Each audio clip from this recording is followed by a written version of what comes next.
All students, welcome to my YouTube channel. बच्चों, exercise 3.4 का question number दूसरे का ये पार्ट शायद फोर्थ या फिफ्थ है। इस क्वेश्चंस को आप लोगों को सॉल्व करना है। बच्चों, ये दूसरे का जो पार्ट है, ये दूसरे का फोर्थ पार्ट है, फोर्थ क्वेश्चन है ना। तो बच्चों, today I am going to teach you exercise 3.4 and question number 2 का फोर्थ पार्ट। एंड हियर जो है स्टूडेंट्स, यहाँ पे क्वेश्चन को रीड करते हैं एक बार। Meena want to bank to withdraw 2000. She asked the cashier to give her ₹50 and 100 rupees notes. Only Meena got 25 notes in all. Find how many notes in all. Find how many notes of 50 rupees and 100 rupees she received. तो overall जो questions का meaning है, यदि ये आपको समझ में आ गया तो आप लोग क्वेश्चन को सॉल्व कर लेंगे। तो यहाँ पे मेन चीज़ है, सबसे पहले ये देखते हैं। यहाँ पे लिखा क्या है, Meena want to bank withdraw. तो मीना बैंक में इतने रुपए विथड्रा करती है, ठीक है, इतने रुपए विथड्रा करती है, इतने रुपए। और सी आस्क्ड द कैशियर, और वह कैशियर से पूछती है गिव हर 50 रुपीज़ यानी 100 रुपीज़ नोट्स ओनली। तो यानी जो मीना होती है वो कैशियर से बोलती है कि हमें 100 रुपीज़ और 50 रुपीज़ के नोट्स चाहिए, ठीक है। मीना गॉट 25 नोट्स, और मीना को 25 नोट्स गॉट होते हैं, यानी उससे इतने वो 25 नोट्स उसे मिलते हैं in all. Find how many notes in all. तो वो कह रहा है find how many notes in all. तो ओवरऑल कितने उसने नोट्स, आगे लिखा है find how many notes of 50 rupees and 100 rupees. तो उसमें ये पूछा गया कि 15 रुपीज़ के कितने नोट्स हैं और 100 रुपीज़ के कितने नोट्स हैं। तो मुझे ये पता करने के लिए कि 15 रुपीज़ के नंबर ऑफ नोट्स कुछ तो होंगे ना, और 100 रुपीज़ के कुछ ना कुछ नोट्स होंगे। तो बच्चों आप कुछ ना करिए, यहाँ पे 100 रुपीज़ के नोट्स अननोन है और 50 रुपीज़ के नोट्स अननोन है, तो आप उनको लेट कर लीजिए, है ना। लेट, यहाँ पे सॉल्यूशन डालते हैं, लिखेंगे late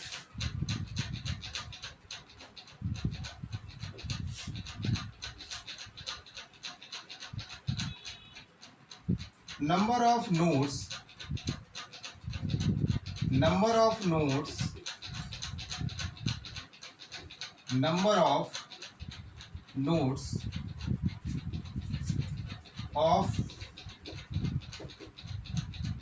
of notes of 50 rupees be x.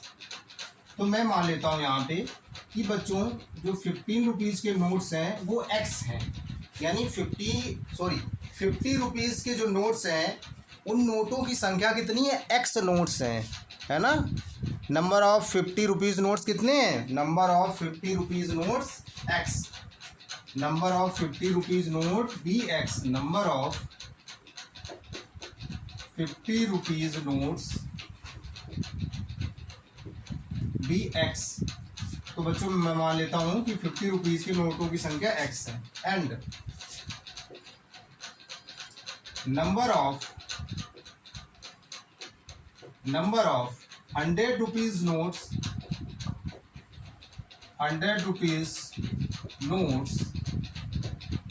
B y. अच्छा बच्चों, यदि मैं आपसे एक बात कह दूं कि मान लो आपके पास 2 रुपए के नोट्स 4 नोट्स हैं। 2 रुपए के कितने नोट्स हैं, 4 नोट्स हैं। 2 रुपए के वैसे कॉइन चलते हैं, नोट्स नहीं चलते, तो मैं कंसीडर कर लेता हूँ कि 2 रुपए के कितने नोट्स हैं, 4 नोट्स हैं। मैं आपसे कह दूँ कि अब आपके पास ये 2 रुपए की 4 नोट्स हैं, तो कुल अमाउंट कितना हो गया। तो आप कहेंगे सर 8 रुपीज़ हो गया। कैसे, आपने नंबर ऑफ नोट्स का मल्टीप्लाई कर दिया, और एक जो नोट की कास्ट है वो 2 रुपीज़ है, यानी एक नोट की जो कास्ट है वो 2 रुपीज़ है। तो 4 नोट की कास्ट कितनी हो जाएगी? 8 रुपीज़। यानी आपने नंबर ऑफ नोट्स 4 और मल्टीप्लाई कास्ट ऑफ 1 नोट्स का मल्टीप्लाई कर दिया। बस वही यहाँ पे करना है। तो अब यहाँ पे देखिए, नंबर ऑफ नोट्स 50 रुपीज़ के एक्स नोट है और 100 रुपीज़ के वाई नोट है। और कुल कितने नोट्स हैं? कुल कितने नोट्स हैं? 25 नोट्स हैं बच्चों। कुल कितने नोट्स हैं? 25 नोट्स हैं।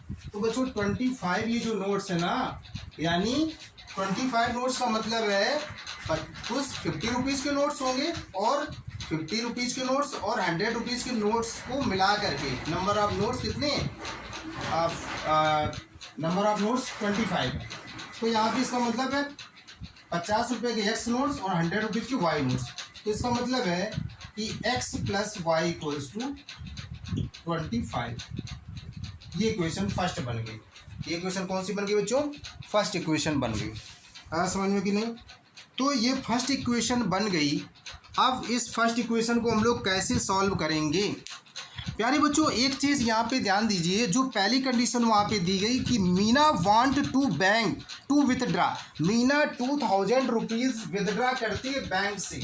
कहाँ से विथड्रा करती है? बैंक से विथड्रा करती है। अब इसमें बैंक से विथड्रा करती है, उसमें 50 रुपये के एक्स नोट्स हैं और 100 रुपये के वाई नोट्स हैं। हमने अभी जस्ट आपको ये बताया था कि यदि मान लो 5 रुपये के नोट्स हैं, 10 नोट्स, 5 रुपये के 10 नोट्स हैं, तो हम कह दें कुल कितनी कास्ट होगी? तो आप कहेंगे 5 इंटू 10, तो यानी 50 रुपीज़। आपने क्या किया? Number of notes multiply cost of 1 notes, है ना? तो मैं वहीं पे करना चाहता हूँ कि एक नोट की कास्ट कितनी? 50 rupees. Cost of x notes, cost of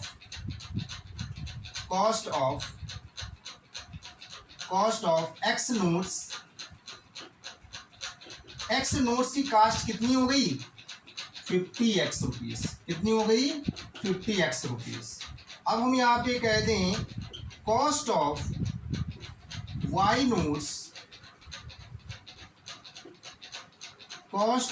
notes equal to 100y, क्योंकि एक नोट की जो कास्ट है वो 100 रुपीज़ है। जो एक नोट की जो कास्ट है वो 100 रुपीज़ है। ऐसे ही वाई नोट्स की कास्ट कितनी होगी? तो 100 इंटू वाई। जैसे कि मैंने समझाया था कि यदि अब 5 रुपीज़ के 3 नोट्स हैं तो एक नोट की कास्ट 5 रुपीज़ होगी, तो 3 नोट्स की कास्ट 5 3 जा 15 रुपीज़। उसी तरह से इतना, यानी ये कास्ट और ये कास्ट मिलाकर के कितने निकाले उसने? 2000। टोटल अमाउंट कितना हो गया मेरे पास? टोटल बच्चों अमाउंट कितना हो गया? Total amount equal to 20,000। अब बच्चों यहाँ पे मैं क्या करूँगा?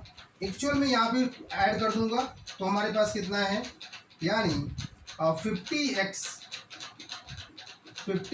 Plus 100y equal to 2000। अब यहाँ से हम लोग 50 कॉमन ले लेंगे, तो क्या बचेगा?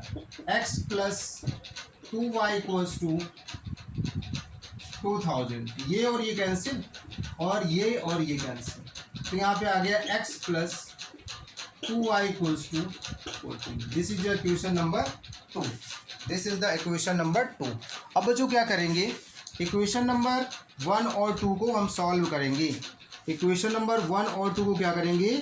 सॉल्व करेंगे, है ना? तो इक्वेशन नंबर 1 और 2 को कैसे सॉल्व करेंगे? बाय द एलिमिनेशन मेथड या सब्स्टिट्यूशन मेथड। तो अब इसको हम सॉल्व करेंगे। 2 इक्वेशंस हैं, तो इक्वेशन 1 माइनस इक्वेशन 2 यहाँ पर लिखेंगे। Equation 1 minus equation 2 we get equation 1 यानी x plus y equals to 25 और x plus 2y equals to 40 minus minus minus, है ना? तो ये दोनों कैंसिल हो गए, तो यहाँ बचा बच्चों minus y equals to 5 1 minus का 15, ये कैंसिल। तो यहाँ पे हमारे पास जो y की वैल्यू आ गई वो 15 आ गई, यानी y की वैल्यू 15 आ गई। इसका मतलब है y हमने किसको माना था, 100 रुपीज़ के नोटों की संख्या कितनी है, 15। अब हम इसकी वैल्यू पुट करेंगे, इसी एक इक्वेशन में वैल्यू पुट करेंगे। अब यहाँ पे हम लिखेंगे from equation 1, from equation 1 put y equals to 15। तो यहाँ पुट करेंगे तो यहाँ पे आ जाएगा x प्लस यहाँ पे 15 पुट करेंगे इक्वल्स टू 25। तो x equal to 10, x equal to 10। तो यहाँ पे बच्चों जो फाइनली आंसर हुआ हमारे पास वो क्या हो गया, यानी number of 15 rupees notes, number of 50 rupees notes, 50 नहीं 50 rupees notes, number of 50 rupees notes यहाँ पर लिखेंगे, and number of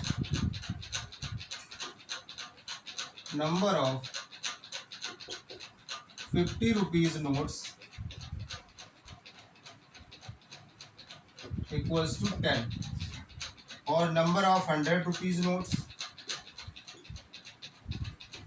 number of 100 rupees notes कितने हैं, 50 नोट्स।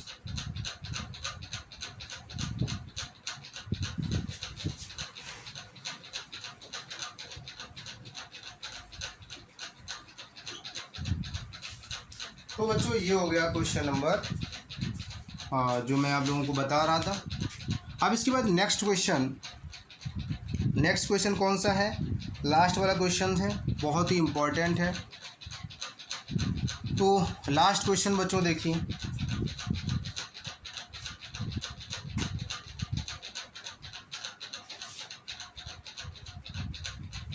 लास्ट क्वेश्चन बच्चों,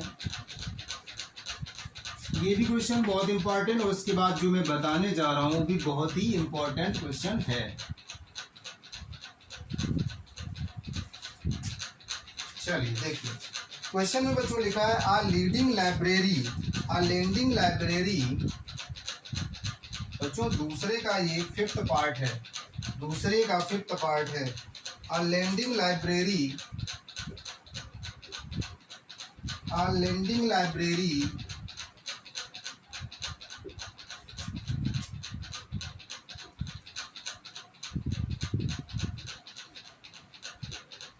lending library has a fixed charge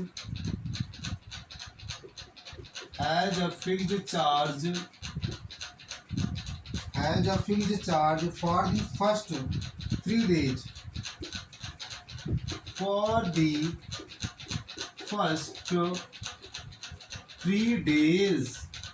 अब बच्चों ध्यान से देखिए, ये क्वेश्चन मैं पूरा नहीं लिखूंगा, इस क्वेश्चंस को आप लोग बुक में देख लीजिए, ठीक है। ये लास्ट क्वेश्चन है, और शुरुआत से मैंने इसलिए लिख दिया ताकि आप लोग समझ जाएं कि बुक में ये क्वेश्चन मैच कर रहा है।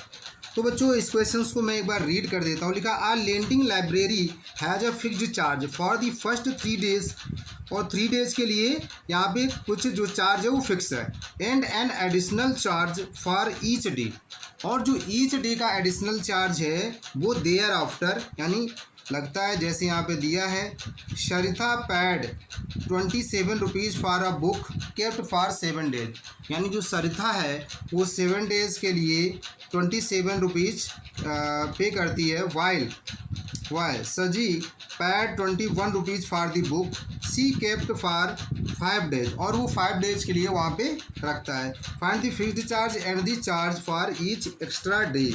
तो बच्चों यहाँ पे मान लेते हैं let fixed charge be x rupees, let fixed charge, यहाँ बच्चों सॉल्यूशन है इसका, let fixed charge be x rupees and per day charge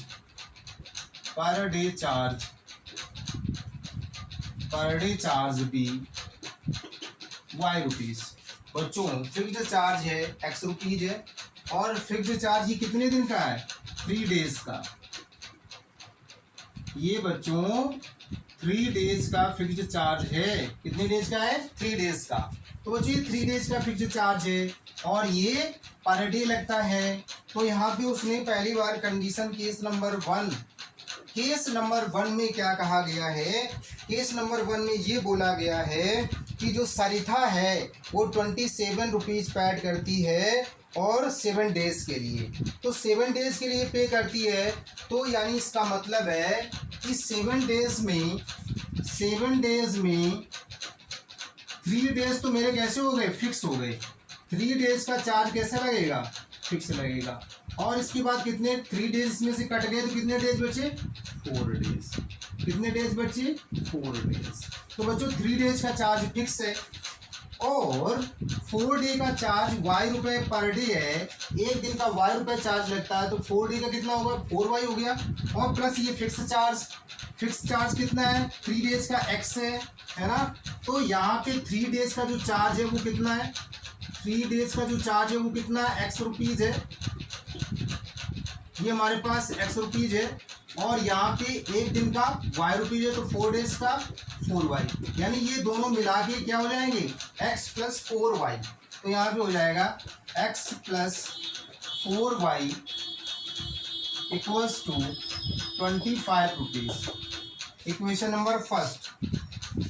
अब यहाँ पे लिखेंगे आगे, बेटा देखिए क्वेश्चन नंबर लिखा, फिर यहाँ पे लिखा है while Saji paid 21 rupees for the book she kept 5 rupees। जो दूसरा जो पर्सन है वो 5 डेज वहाँ पे रखता है, तो 5 डेज रखता है, तो 5 डेज का मतलब हुआ 3 डेज तो फिक्स हो गया और यहाँ पे कितने डेज बचे? 2 डेज बाकी रह गए ना।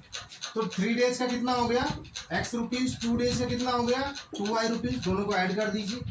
तो बच्चों यहाँ पे हो जाएगा केस नंबर 2 में यानी 5 डेज है, तो 5 डेज का मतलब 5 डेज चार्ज ऑफ 5 डेज, यहाँ पे लिखेंगे चार्ज ऑफ 5 डेज। कितना पे किया? 21 रुपीज़। अब यहाँ पे देखिए, यहाँ पे 25 डेज का मतलब 3 डेज तो मेरे पास फिक्स है ना, 3 डेज। तो पहले 3 डेज का लिख लो। 3 डेज चार्ज ऑफ 3 डेज, यानी चार्ज ऑफ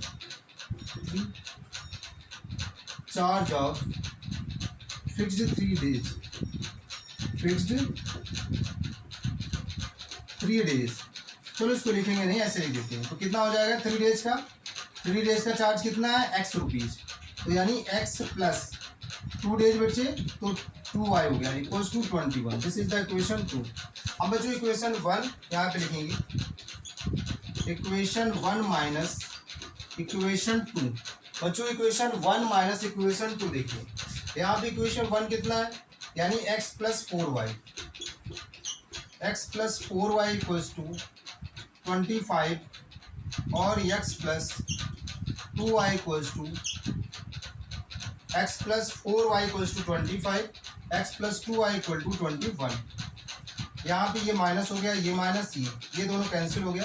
तो बच्चों यहाँ पे बचा 2y इक्वल्स टू, यहाँ बचा 4, 2y इक्वल्स टू 4 बचा। 2y इक्वल्स टू कितना आ गया? 4 आ गया। 2y equals to 4। अब बच्चों 2y इक्वल्स टू जो 4 आ गया मेरे पास, 2y इक्वल्स टू 4 आ गया, यानी y इक्वल्स टू कितना हो जाएगा? 2 2 जा 4। अब y की वैल्यू फ्रॉम इक्वेशन 1, तो बच्चों 1 कितनी है? x plus 4y equals to 25। y की वैल्यू रखेंगे 4 2 जा 8 equals to 25, x equal to 17 rupees. तो यहाँ पे यानी जो फिक्स्ड चार्ज है वो 70 रुपीज़ है। फिक्स्ड चार्ज है वो कितने हैं? 70 रुपीज़ है।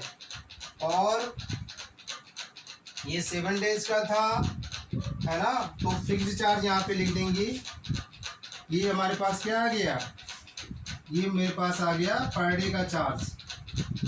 ये हमारे पास आ गया पर डे का चार्ज 2 रुपीज़ है, और ये हमारे पास क्या आ गया, फिक्स्ड चार्ज। ये बच्चों आ गया फिक्स्ड चार्ज। तो यही आंसर हो गया। एक्सरसाइज फिनिश, यानी ये एक्सरसाइज बिल्कुल, इस एक्सरसाइज में कुछ भी नहीं, सारे क्वेश्चंस हो चुके हैं। नेक्स्ट एक्सरसाइज अब नेक्स्ट वीडियो में लेकर आएंगे बच्चों, ठीक है। धन्यवाद।